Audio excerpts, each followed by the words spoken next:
Hey everyone, and welcome to today's episode of the SoccerWire Podcast.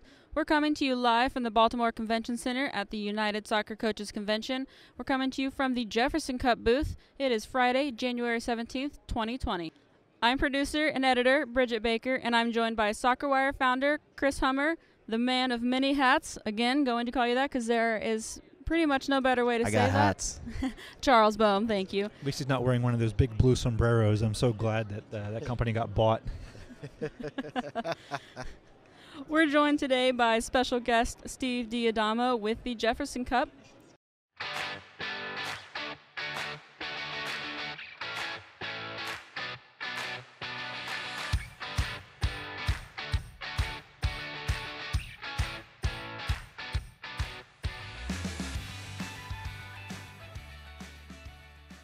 All right, let's get it started. Our guest today, again, is Steve D'Adamo with the Jefferson Cup.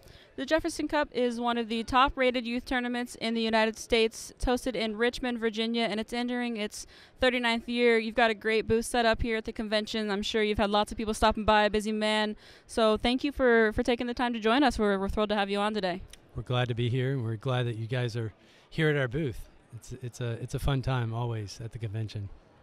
Yeah, thanks so much for having us. I'm glad we were able to collaborate. We've been working, I guess you could say full disclosure, but SoccerWire has been a really intimate partner of the Jefferson Cup or Richmond Strikers in general, and the tournament series since 2011 at least. Mm-hmm. So is every year we're always trying to come up with something good here, and I think we started the podcast. You guys got a big booth. We figured why not. So thanks for having us. Yeah, we really appreciate everything that you guys have done with us in the last 10 years. Pretty much has always been cutting edge.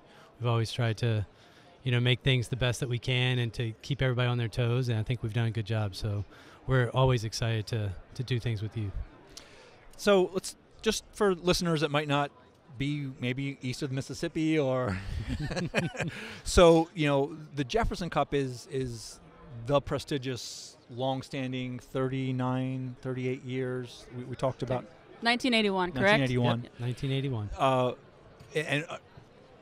But you do multiple events. We do. Jefferson Cup, you could technically call it 4 separate events in a sense right now because you've grown so much at 4 weekends. Let's just talk, if you could bring everybody up to speed on kind of the history. So it started in 1981. You at some point you added a second weekend. You added the Capital Fall Classic. What's the foundation of everything? Well, it did start as one weekend, and once we saw that we started getting more applications than we could actually host, then we were trying to figure out ways to actually make it better. And so before my time, we split it into 2 weekends, boys and girls. And just over the time, once I got on board, it's just continued to grow. And one of the hardest things that we have to do is tell teams that they can't play.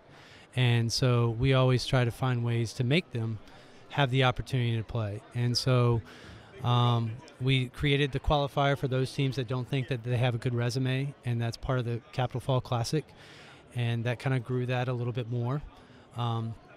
And then we started to add on other weekends. We started, the first one was we started a qualifier for teams that weren't accepted as a third weekend, and that took off, but not to the point that we wanted it to, so we just decided to just split the girls' weekend into a younger and an older. And then in the last 4 years, we actually split the boys because of that. So just too many applicants. And so now we are where we are, and we have 4 huge weekends, and it's a task. You've had some challenges in the past about, if I remember correctly, with overlapping the beginning of league play, like the weekends weren't always available, right? Was it spring breaks, or what other types of challenges that have always sort of held back? We always run into that in the spring. It seems like spring soccer is always condensed because you have spring break in there, you have winter, and so a lot of leagues kind of condense their leagues into a shorter amount of time.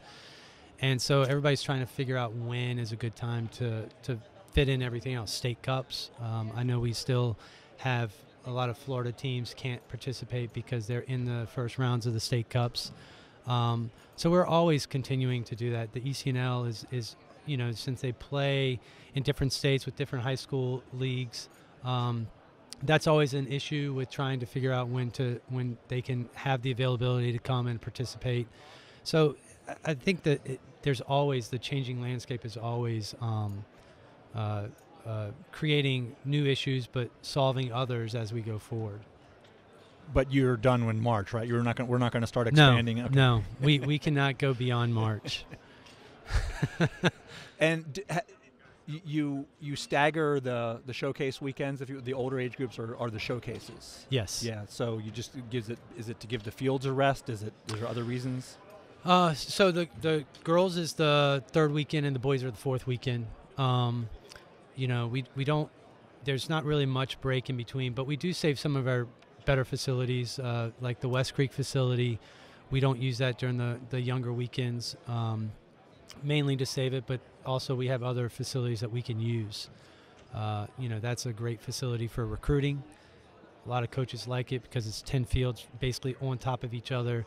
You can sit in one corner and see 4 games or all at once.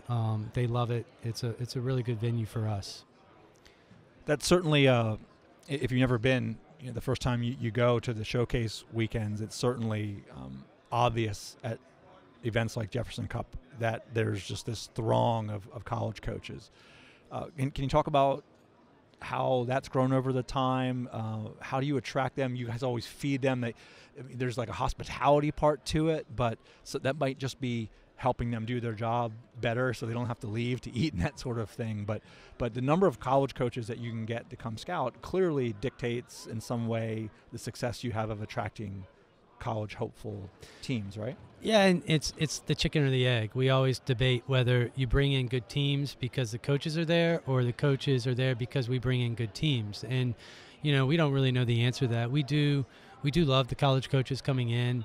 We try to really treat them very well. They do have their own area where we feed them pretty nicely throughout the week. We do have a social. We started a long time ago. We're bringing it back now for those guys to get away and have some social time with each other. And we just really think that it's important to treat them and very, very well in order for them to do their job and to continue the success of all those players that are coming to the Jeff Cup, is to provide them the opportunity to play for them. So I'd like to ask something about what I'm sure is your favorite topic, which is what seems to get people love the Jeff Cup. I mean, it's obviously a selective event. Sometimes you have to kind of lay out a plan as a team, like maybe a years-long plan to get up to the Jeff Cup, especially in those older age groups where the showcase facet matters so much. But I know people get crazy about the divisions and how you have this huge crop, a huge field of teams.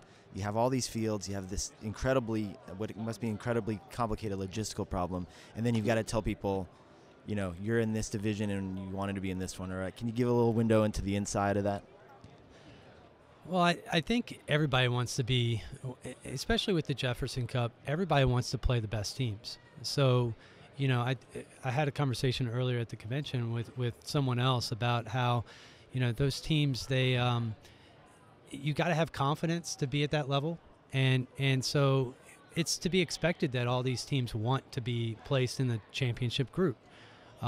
So it is a very difficult place to be when we have to say, well, you aren't in our top group, and here are the reasons why. The easiest way to go about that is just being transparent. So with the 5 committee members that I have who research all the teams, and we sit there and discuss all the teams, we feel like we kind of cover all of our areas, whether it's league play, tournaments, divisions that they're in, who they've beaten, who they've lost to. And so we're able to go back to them with somewhat confidence with where we've placed them. And it's not exact science. We certainly get it wrong the first time, and they point out something that we didn't know about, and we'll go back and change it, because at the end of the day, we want everyone to be in the right bracket and compete at the right level. And so that's kind of the process we go through. It's probably the hardest piece for us is telling the teams that aren't accepted that they're not accepted and why they're not accepted. And it takes a lot of lot of energy to do that, because it's never a positive conversation. And so that's probably one of the most difficult things that we have to do. This year we had over 2,300 applicants, and we have a little over 1,600 that participate. So that's a lot of emailing that we have to do, in communication to teams and that are upset and disappointed. And so that's not fun. What you started to talk a little bit about, and you don't have to give any of the secret sauce, but I would imagine that the best research you can do on making those decisions is if you're deciding between 10 teams for 5 slots and they've played against each other recently. Like, that's probably the easiest decisions, right? Or not, but you can't see his face, but it was definitely an or not. So, I mean, again, we don't have to go too deep into it, but it's got to be, have you seen them play yourselves? I mean, we say it's not about winning too, right? So just because they're ranked higher in some ranking system, or they, I mean, if it's a meaningful game, like if they played like a state cup final against each other, well, they're probably both in that case, but it's. So I mean, every situation is different, sometimes it's a difference in, like, a team loses by 4 goals versus 2 goals, or, a team might have lost all their games, but they're playing every single team we have in the top division, there's all kinds of reasons why we do select or why we don't, and there's no exact science. If there was, believe me, I would not be sitting here with you guys today. I've already written the book and been consulting everywhere. No, but it's, what we want to do is we like to cover all of our bases and kind of, it's cliche, but create a body of work for every team. And then we sit down and we compare those bodies of works and determine who has the best bodies of work to be, in which bracket and to be accepted. And that's kind of, so there are a lot of gray areas. You'll have people we accept that lose to a team we don't accept, or vice versa. And so, but we hope that we found enough evidence through other pieces of their history that justify why we did or did not accept them. And I have to say, you've been in this game and involved in this event for years and years, and I know a lot of your staff. You've got a lot of institutional knowledge. I mean, you guys have been doing this a long time now. Yeah, and the 5 people we have on our selection committee have been doing this for pretty much the last decade. I mean, we've been together for 8 or 9 years, so each one of us knows exactly what we hold more accountable than others, whether it's a win in a final, whether it's a tournament final or state final, is probably you're going to be at a different level, different focus than just the league game on Saturday morning at 9 o'clock. Some people might take the league into play more, and some people might take state cup into of more importance. Some just take the overall wins and losses. So but I think the collaboration of all of us together is what really makes it a really successful piece. And again, we aren't perfect. We do make mistakes, but for the most part, over the years, it's gotten much better with who we're selecting and who we're not. Two final related questions on this front. I think people might find it fascinating because Yeah. It's kind of like behind the curtain stuff a little bit. But do you accept teams but put them in a bracket where they then say, you know what, no, forget it, I'm not coming? Or do they usually, so do teams that you've worked so hard to accept end up turning it down? It happens, not very recent, not a lot. Some people believe that they need to be moved up, and we say, well, this is what we see, and this is why we believe you're in the right bracket, if we keep them there. Or we might move them up and they're still not happy. But it's rare. I mean, we do have teams that say, well, I'm not coming. And okay, I mean, and fortunately for us, we can find another team that can fill that spot. But that's probably the hardest thing as any tournament director in the United States is when you've counted on this team to be in one of your brackets, and all of a sudden they pull out. And what do? You're down to a group of 7, which is an awful number. and and you're 2 weeks out, who can you find, and who, it's a mess. And so you have to be creative at that point. And sometimes you can find a team, sometimes you can't, and sometimes you just get lucky. So. Yeah, and the other question was, how you said you have a committee. Is it a vote? Like, does it have to be unanimous? Is there any system to that? No, I mean, so we spent about 6 weeks doing it. After the application deadline, I'll send out all the applications to all 4 of the other people, and then they'll go and do their own research. So we spend about 4 weeks doing research individually on every team, and then we'll come back and we'll meet. And we probably spend between 3 to 5 hours on every age group, sitting there, calling out on team name, and everybody discussing where they have them, whether they have them in the top flight, the 5th flight, or they don't have them accepted. And then, if we're really, really close, which happens probably half the time, that's the easy ones. The other half that aren't really close, we might have it from the 3rd bracket to not accepted, and we're like, all right, what's going on? And we spend a lot more time on those teams, and we eventually come to a decision. All right, let's go ahead and take a quick break, and when we come back, we'll be back here at the Jefferson Cup booth with Steve Diadamo.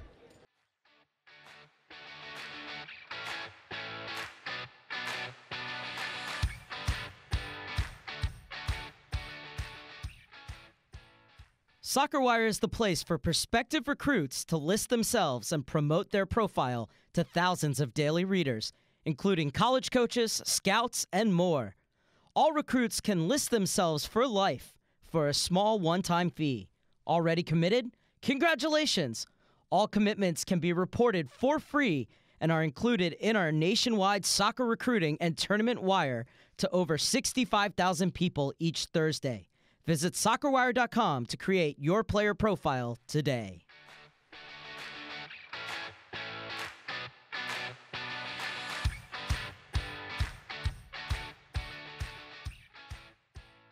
All right, we're back here at the Jefferson Cup booth recording today's episode of the SoccerWire Podcast. Again, we're joined by special guest Steve Diadamo with the Jefferson Cup. Let's get back into it. Steve, I got a bigger picture question for you. Because as I'm sure everybody's listening knows, this is a Richmond Strikers event. Richmond is a beautiful city, but it's not a big city, and yet you guys have several really good clubs. You have this enormous event. You have this incredible wealth of fields. You've got a great turf facility. You've got multiple incredible natural grass facilities. You're supporting one of the longest running lower division professional clubs in American history. What is it about Richmond that's such a soccer hotbed that kind of allows you guys to punch above your weight in so many different aspects? Well, I think the number one thing right now is location. I mean, we're a big hub for up and down the East Coast. So anyone from the Northeast can easily fly or drive down, and we're about halfway. Anyone from the South can drive halfway up. And so it's and we're right there on 95. We're right there on the interstate, and then obviously west we have 64 that brings it in, and 81's connected. I mean, I just think that the location, geographic location, is really important for attracting a variety of states and teams. That's the number one thing.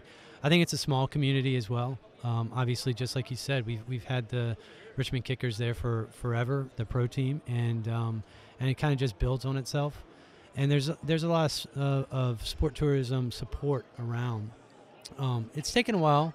It's not something that is just immediately easy to just say, hey, we're running a tournament, I need everybody to support us. But over the years, we have proven ourselves, and we have so much support from the community and the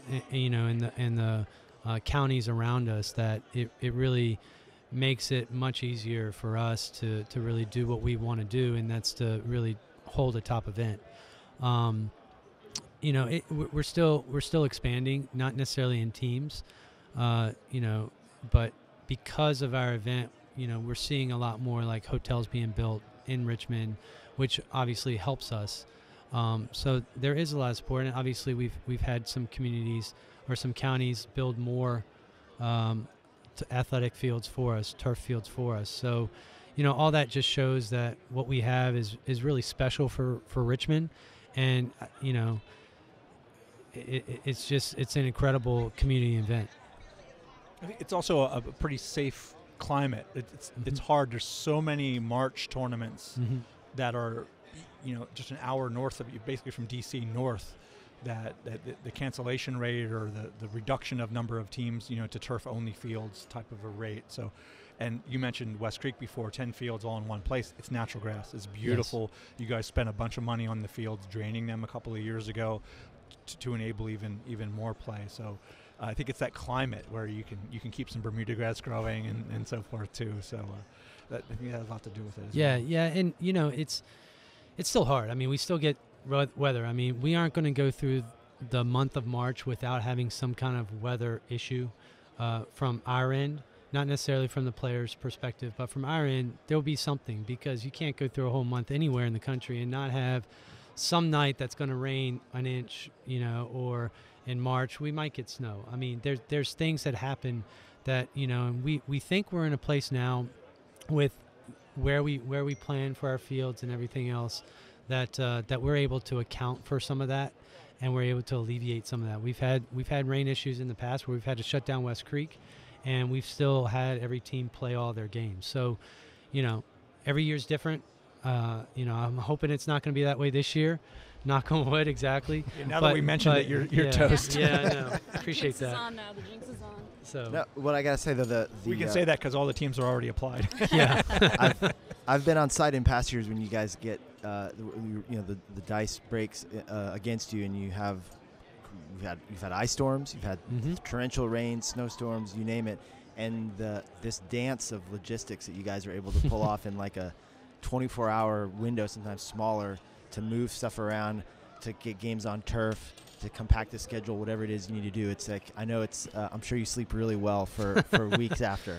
No, I think for anybody that's in event management or event planning, the important thing is you've got to have those in your back pocket weeks ahead of time, and you can never use one of them. Like, we probably have 5 or 6 plans that we've already discussed in case something happens, and more than likely something is going to happen, and we aren't going to be able to use any of those 5 or 6 plans, but we've been thinking about it enough and probably can gel a couple of them together to make it work.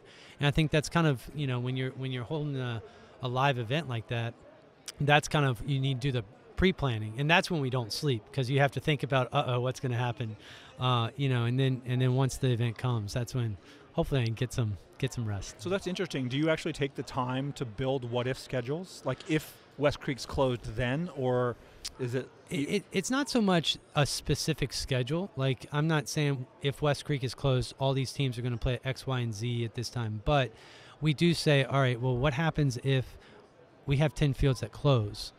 Do we have an alternative plan for where they're going to go, and what are we going to do with the time? When our schedule is going to start? We're going to have to play later in the day. What fields have lights? There's all these different questions that we try to answer, and so when it does happen, that we've kind of already thought through that process, and because the one thing we don't want to do is make rash decisions. And when you're faced with weather-related issues, you have to have a quick decision. And so if you've thought about it weeks ahead of time, it's not necessarily a rash decision. It's just a quick decision. Great. I mean, I think it's probably enough on the logistics and so forth. So getting into the event aspect a little bit, it's Charlie brought up it's Richmond. You brought up hotels. We mentioned the kickers even.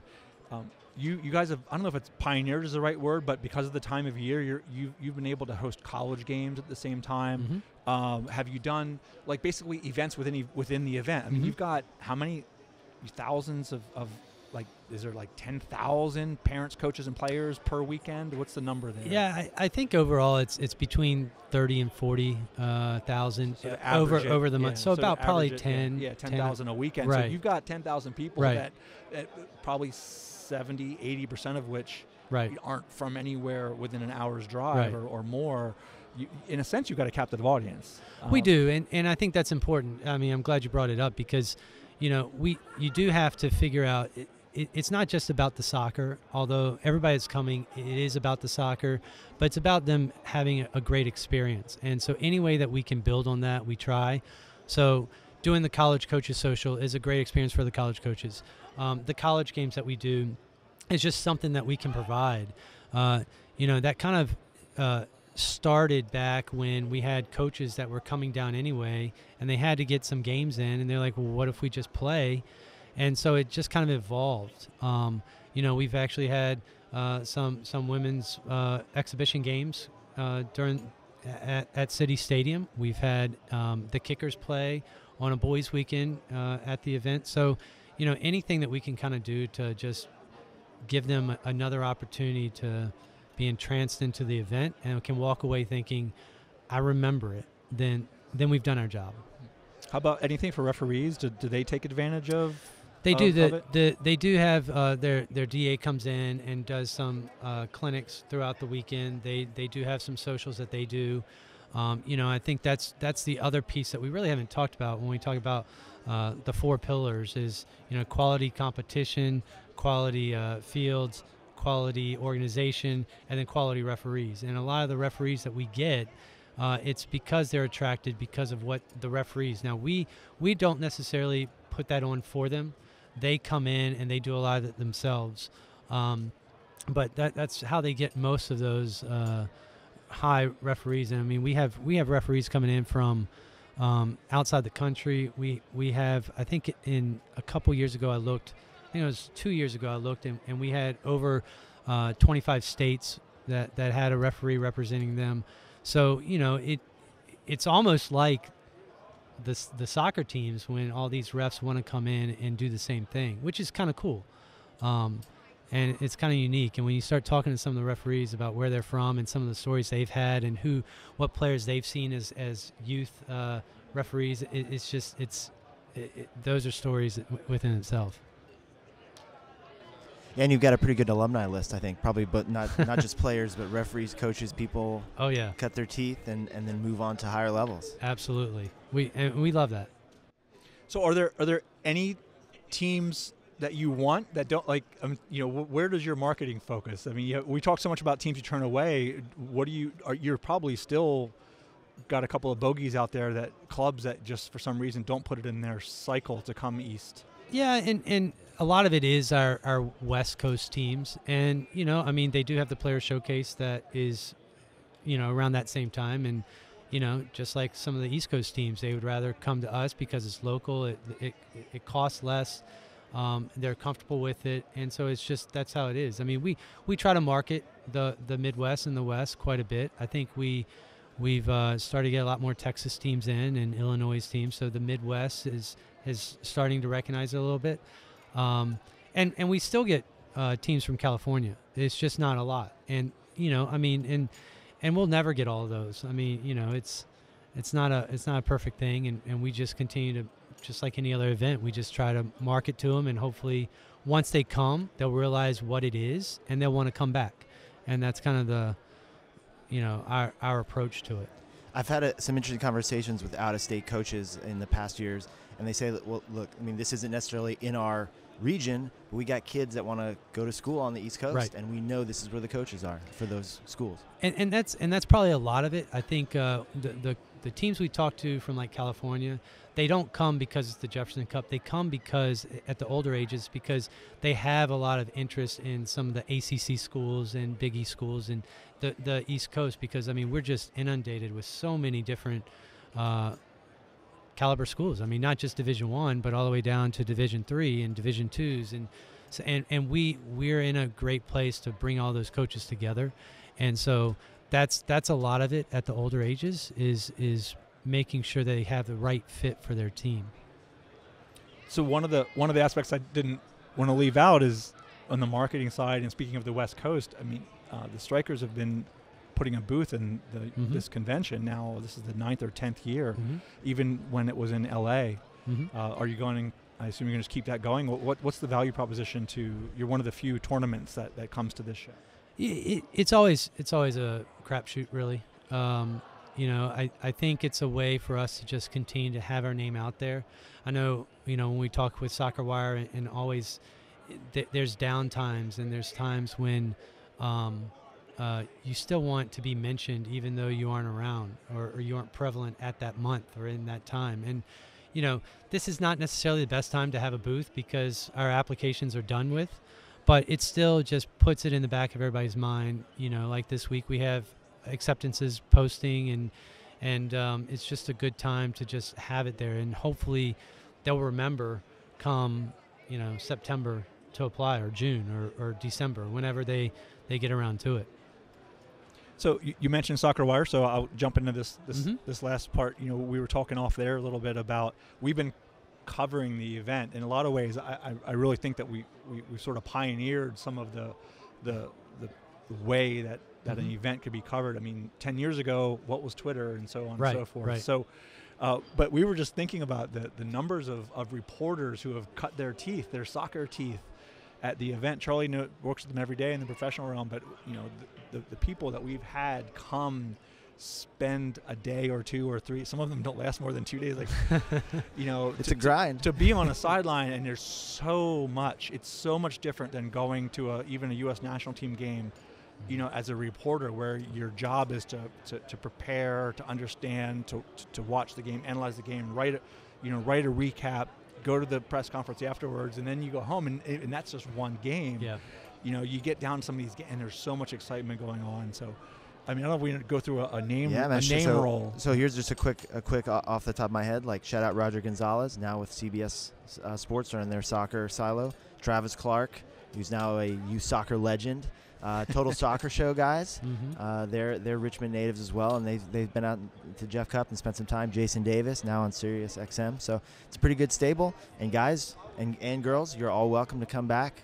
Come on back and get involved, right? Yeah, I mean, again, there's no better, I think, way to really have to deal with huge amounts of information and how you get that across, even with social. We've struggled in how to cover the event. Yeah. It's just drinking from the fire hose. We've always had those conversations in the past, and we have. I mean, we talked about earlier in the show about the cutting edge, about the Twitter and how we had announced teams. I mean, we've gone through the gamut of ways that we can still be on top of it, and a lot of it is everybody that you've spoken about how we cover on site, but also how do we cover our acceptances. And I mean, it's you go back the last 10 years, and it's been interesting on how we've evolved, I guess is the right word. Sounds like there needs to be a crew that's covering this committee that you have, covering all the decisions, covering that. Get that on a webcast. We could. Let's do a live TV. webcast and have a paid audience around. Oh, I don't know. I'm sure you guys would love that. No, I'll have to decline. All right, Steve. Well, anything else you want to bring up we didn't touch base on? No, we just Any always big enjoy. news about next year or anything like that? Not yet. No. Okay. Still in the works. Yeah. All right. Well, maybe we'll do this from the sideline at Jefferson Cup this year in March. So if you're there, look us up. And if you're in the West Coast, you can come see this great booth in Anaheim next year at the USC convention, and hopefully we'll be there if this podcast is still humming along. Absolutely. Hope so. And tell everyone where they can find Jefferson Cup on social and online. You can email us with any questions at jeffersoncup@richmondstrikers.com, and our website is tournamentstrikers.com. Perfect. Well, there you have it. Thank you, Steve, so much for joining us. It's been a pleasure recording our podcast today from the booth, and we're thrilled to have you on. Absolutely. Thank you for having me. Thanks, guys. All right. All right, so that'll do it for today's episode of the SoccerWire Podcast. We'll catch you next time, but until then, make sure you're following us on social media. You can just search SoccerWire on Twitter, Instagram, Facebook, LinkedIn, and now YouTube. Keep up with everything we cover on SoccerWire.com by subscribing to our newsletters at SoccerWire.com/newsletters. For Chris Hummer and Charles Bohm, I'm Bridget Baker saying thank you for listening, and we'll catch you next time on the SoccerWire Podcast.